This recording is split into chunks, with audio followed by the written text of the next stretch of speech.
Okay, so my side of my story of the day that the fire happened is really different from my mom and my brothers, because I was at the high school that I attended, getting ready to perform a play.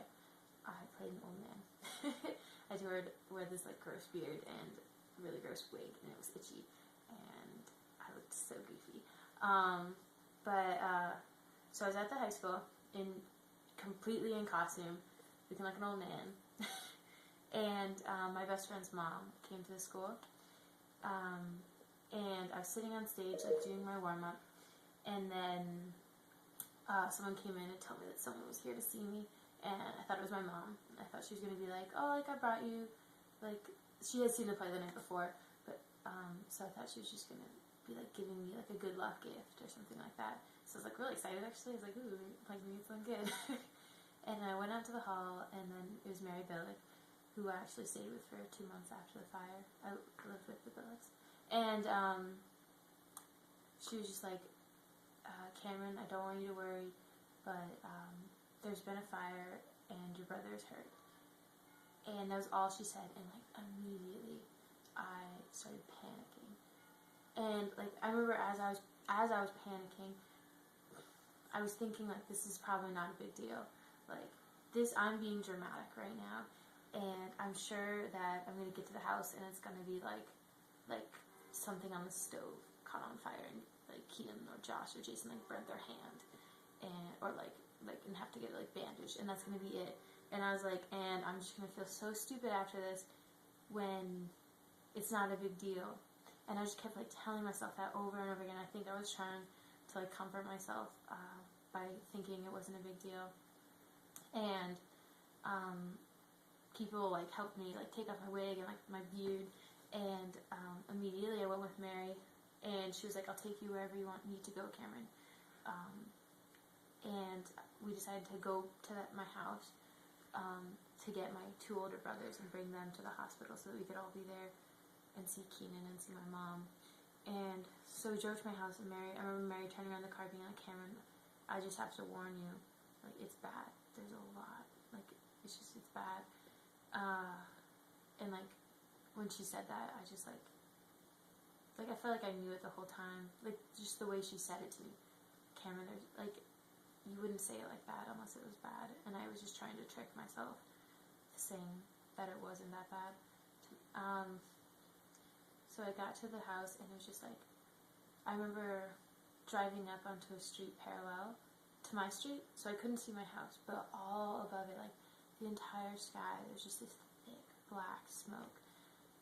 And my memory is probably really exaggerated now, but it seemed like it was just incredibly tall, and my house was 1 story tall, and it seemed like it was at least 2 or 3 stories, just so far into the sky, the smoke.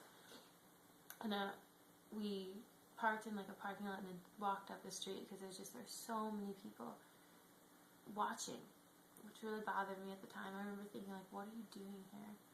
Why are you watching this? This is not something a spectators it's not something for people to watch.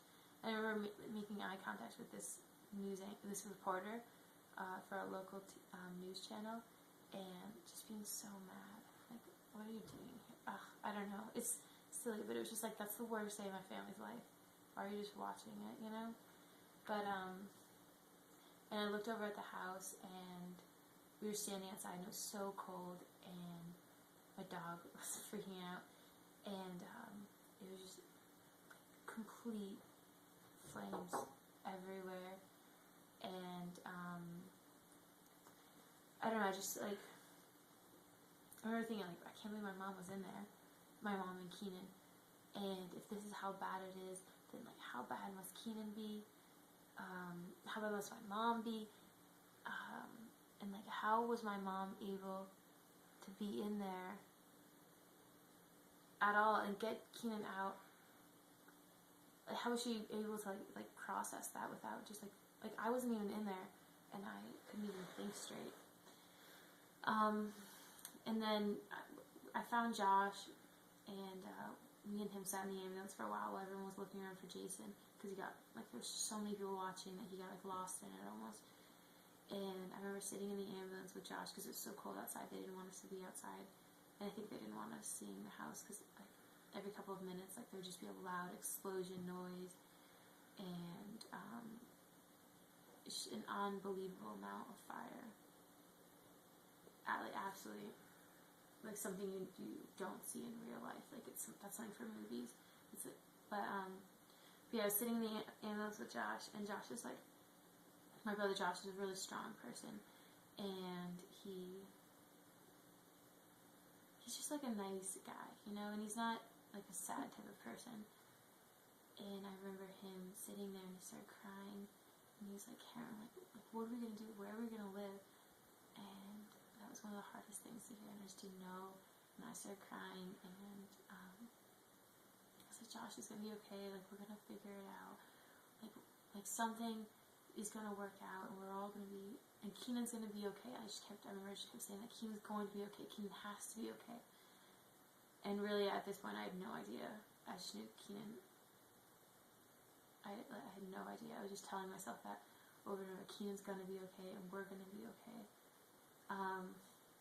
So we actually stayed at the house for a really long time. It was just so much confusion. And, it was just a day I would not want to go back. And, finally we went to the hospital, to hopefully see my mom and Keenan. And we still didn't really know what was going on, but they took us to the hospital.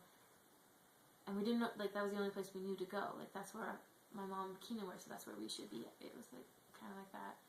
And, so we went there, and we were just, like, waiting in the waiting room for so long. And they wouldn't let me see my mom, and they wouldn't let me see Keenan. And, that was really hard, like, not knowing how things were. And then I started, like, worrying about my mom. I was like, I know Keenan was hurt, but, like, how was my mom? Because she was in there, too.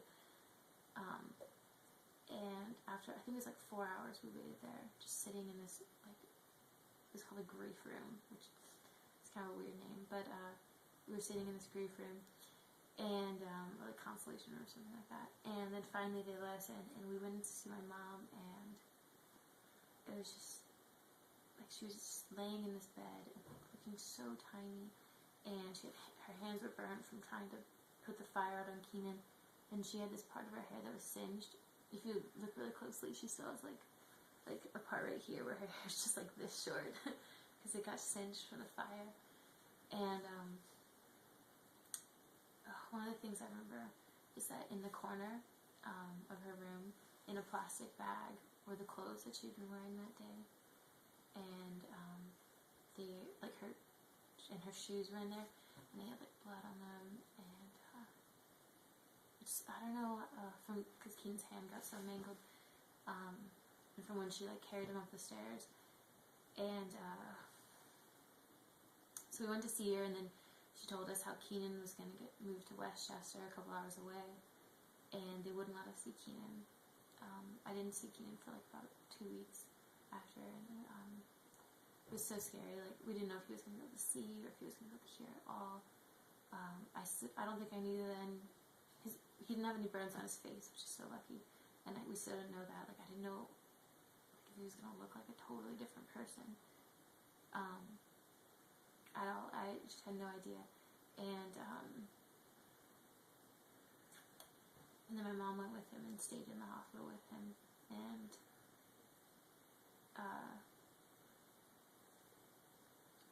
it's incredible. I remember that night going back to the Billick's house and trying to sleep, and I just couldn't sleep because I kept having this, like, image in my head of Keenan being on fire, my mom being there, and how the two of them were gonna just, like, have that memory in their head for the rest of their lives.